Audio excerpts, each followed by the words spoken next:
So, siguro diving into our topic, no, what do you think are the like key elements, no, of a successful team sales management process? Okay, for me, maraming kailangang i-consider. But I just want to share a few things, probably three things that really helped me and my team Mm, to achieve success, right. kumbaga. Kasi aside from the maraming bagay like KPI, setting goals, Mm, etc. For me, Sir Dennis and Sir Paul, the key really is the people. So yung mm, mga tao natin in the sales team, yung kailangan nating ma-develop. okay. So number one is sales training and development. So Right. yun yung kailangan eh. Mm, Um, Pag na-hire mo yung tao, dun pa lang sa onboarding, they really have to understand the culture, the overall culture of the company. right. Give them comprehensive training, develop them, equip them with the right tools, Mm, no, para they are confident and they would be in love with what they do. right. Hindi yung kulang sa knowledge. Mm, Kasi for me, they really have to be convinced that what they're selling will help other people. Kailangan yeah. yun. Agree, Kasi kung sila 100%. Kasi kung hindi sila convinced, how can they convince others, di ba? Right, So kung right. sila have doubts, they're not familiar with what they're selling, wala, hindi yan makakabenta. They're Right, not right. confident. Nice. Oh, I think what you were saying, Adrian, is you want them to be ambassadors of your product, or Yeah, an extension of your marketing. that's right. a good way to put it. Yes, Sir Paul, tama ka. Ambassadors talaga of the products or the solutions that you're offering. Yeah, pero going back to yung sinasabi natin, ano, like onboarding, but before onboarding kasi hiring, ano, what do you look for ano yung mga key traits that you look for dun sa candidates na, kasi may mga amateur lang or entry level na salespeople, meron ding veteran, ano. So, what do you look for in a candidate, when they're applying for you as a salesperson?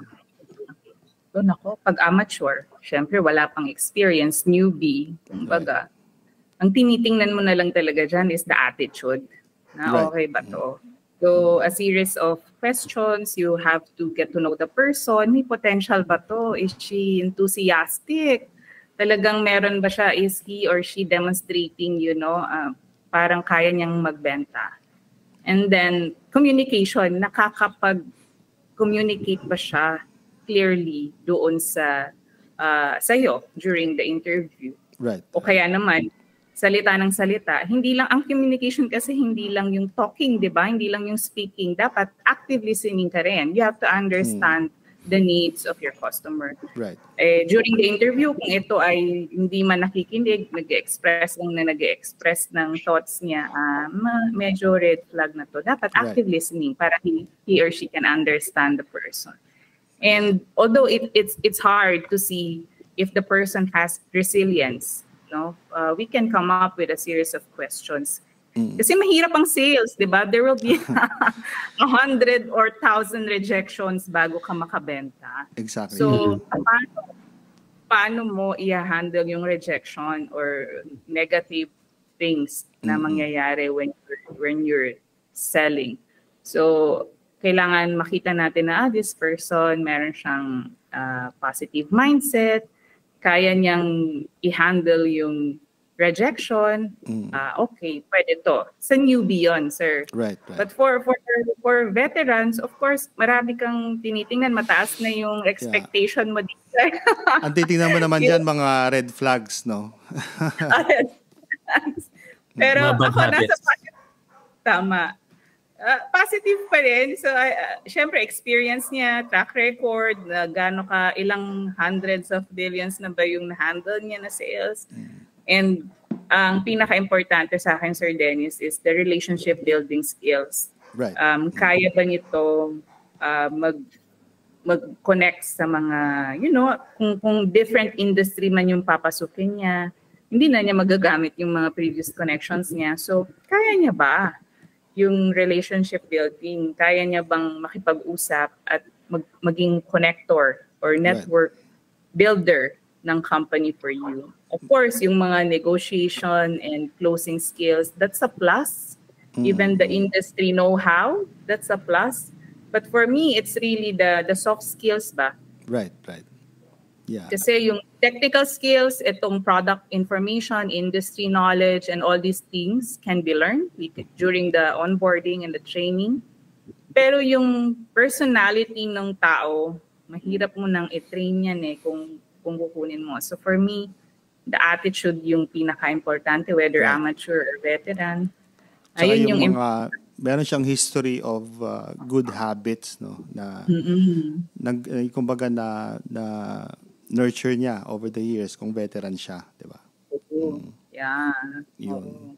There is like in our industry no, sa BPO, our clients are BPO. Pag naghahanap sila ng mga salespeople for their offices, for their companies, na-mention mo yung soft skills are very important. So when they interview, they check on them as well.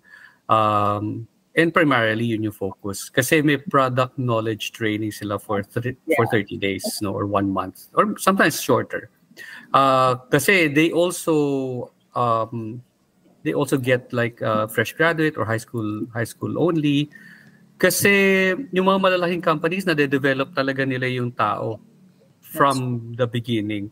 And that's why yun yung pros naman ng newbie na fresh lahat, wala pa silang bad attitude, so to speak. You put everything in them and then develop them from the start. So I think that's I'm happy that you're in the same page in terms of developing newbies. Kasi na-mention mo talaga yung training is an important part. Kailangan yun, Sir Paul. Right. Kasi parang blank page pa yung career nila, di ba? Wala pa. So depende kung anong company sila mapupunta, yun talaga yung makakatulong sa kanila to have that product knowledge or industry knowledge. Pero yung attitude ng tao, yun yung something na parang mahirap as an employer to teach that. Kasi yun na yung personality niya. So that's what we look for. Yeah. So napatalo na tayo dun sa hiring. Do you have anything to add dun sa key elements of a successful management in sales? Or yeah, siguro I'd like to share the other two things. No, yung nandito sa list ko kasi I put here sales enablement, which are the tools. Yun nga. As a whole kasi the organization should really support the sales team kasi sila yung bloodline ng company. Kapag walang benta, wala naman tayong company, di ba? So, the whole thing, yung buong organization talaga would support the sales team. Hindi lang sila yung pag sinabing, sales team, kayo bahala sa benta. It's not like that. So, as a business, as the organization, you have to equip your sales team with the right tools. Ano may mga tools na yun? That includes the marketing, kung may CRM man tayo, or kung may lead generation tools man tayo. And of course, kasama na rin dyan yung mga nasa back office, the admin, the HR, the accounting, kompleto. Diba? Hindi lang pag sinabi mong sales team, okay nang bahala dyan. No? Right. You have to equip them with the right tools. Pati kasi mga support ng mga engineers naman kung nasa tech, yes, diba? Of course. Definitely. Nako, pagka yung app mo ay buggy, kawawa naman yung sales team. Diba? That's correct, Sir Dennis. I agree. And yun na nga. So that's number 2. As a whole organization, you have to equip your sales team. Hindi lang yung sales team ang bahala na sila sa kung ano man ang diskarte nilang gumawa para gawin, para makabenta. No. As a whole, we have to equip them. And for me, talagang yung last is also very important, which is the collaboration and the communication. Parang nag-overlap to dun sa tools kasi kailangan yung information, yung kailangan i-involve mo yung team. Let's say, for example, kunyari tech yung binibenta, ano ba yung mga future features ng product na ibinibenta natin? Or lahat ng mga pwede nating ma-share sa kanila and ma-communicate. We have to share it with them. Right. This is really critical kasi syempre as a whole organization, like what I've mentioned, kapag walang benta, wala. Paano na magsasara yung company? So we really have to support them. Yeah. So kung yung company, the organization will really help the team to, para magkaroon ng training, equip them with the right tools, and communicate and collaborate with the sales team, I'm sure yung performance nila magiging better and magiging successful sila in selling whatever products ibebenta nila.